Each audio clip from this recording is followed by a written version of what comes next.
الحمد لله رب العالمين والصلاة والسلام على رسول الله وعلى آله وصحبه وسلم أجمعين. السلام عليكم ورحمة الله وبركاته. وكلن كين الله بعد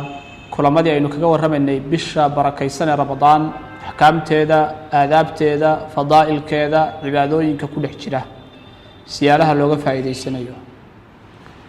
كلن كير واحد إنه كجور صور رمني كوباد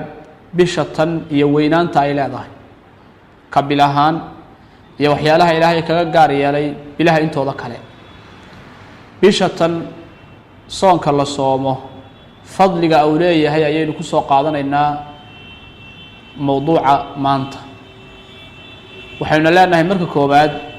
bishatan soonka la soomay waa rukni kamida tiirarka islaamka tiir kamida tiirarka islaamka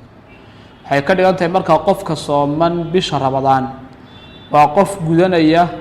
tiir kamida tiirarkii islaamku ku taagnaa fadli weyn ayuu markaa leeyahay oo cibaadooyinku waxay u kala fadli badan yihiin say u kala waaweyn yihiin oo arkaanta islaamku way ka fadli badan tahay cibaadooyinka kale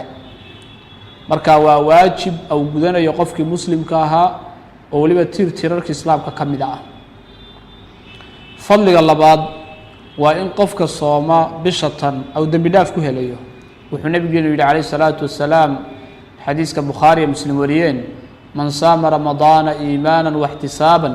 ghufira lahu ma taqaddama min dhanbihi qofka bishaan ramadaan sooma asagoo oo rumaysan oo ay iimaan ka tahay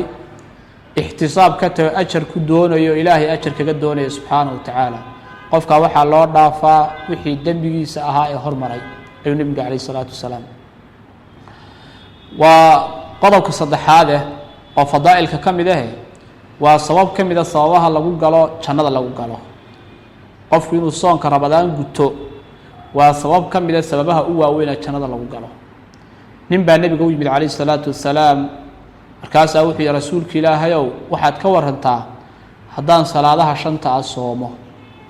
oo aan soonka soomo haddaan salaadaha shanta tukado haddii aan soomo haddaan zakada bixiyo haddaan xajka guto jannada ma gelaya haabu ku rasuulka calayhi salaatu wasalaam waad gelaysaa jannada faraa'idkii la ilaaliyay weeyaan waxa ugu weyn ilaahay lagu dhawaadana waa ilaalinta la ilaaliyo waxyaalaha ilaahay faral yeelay weeyaan qodobka xiga oo kamid ah waxyaalaha fadliga soonka kan ku soo arooray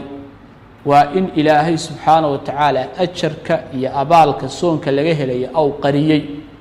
weynaan intuu ka qabo oo xataa xisaabtiisa aan la inoo sheegin oo nabiga calayhi salaatu wasalaam xadiiska xadiisul qudsiga ah rabbi inooga wariyay alla wuxuu yiri kullu amal ibn aadama lahu illa as-siyam fa innahu li wa ana ajzi bihi ayu alla subhanahu wa ta'ala qofka bil aadanka ay amalka uu qabto dhan asaga iska leh aanu ii sugnaaday waana ka abaal marinayaa qofka bil aadanka amalku qabto dhan ilaahay wuxuu leeyahay subhanahu wa ta'ala asaga iskala waana ka abaal marinaya illa soonka mooyaan fa innahu li wa ana ajzi bi soonka ana iskala buu alla yiri ana ka abaal marinaya in si fiican loo dhuuxo weey xadiiskan maxaa loola jeedaa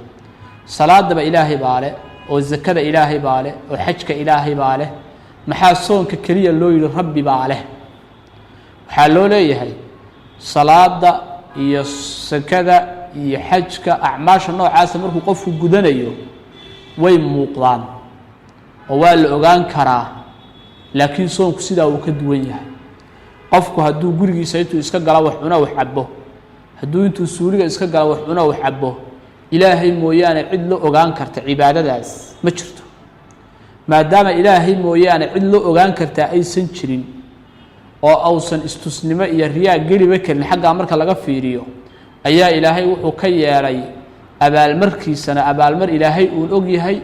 oo aan la sheegin baa laga dhigay dhinac kale marka laga fiiriyo bil aadanku uu xisaabsadaayo xasano kastuu sameeyaa waa bi10 amthaliha tobanbaa loogu dhuftaa 700 ilaa adcaafin kathiira laakiin soomka asaga ilaahay subhanahu wa ta'ala uu qariyay weynayn la weynaynayo ilaahay subhanahu wa ta'ala uu qariyay waxaynu u dambaysiinaynaa qodobka shanaad oo ah soonku fadligiisa waxaa kamid ah inuu qiyaamo marka la tago ergeynayo oo qofka u shafeeco qaadayo ayaa kamid ah ونبي عليه الصلاة والسلام القرآن والصيام يشفعان للعبد يوم القيامة قرآن كريم كاها والله أخريه يصوم كالله صوم الله بضع سبا قفك وإرقين يان مالنت قيامة قرآن كو هلا يا وحدها يا إله يو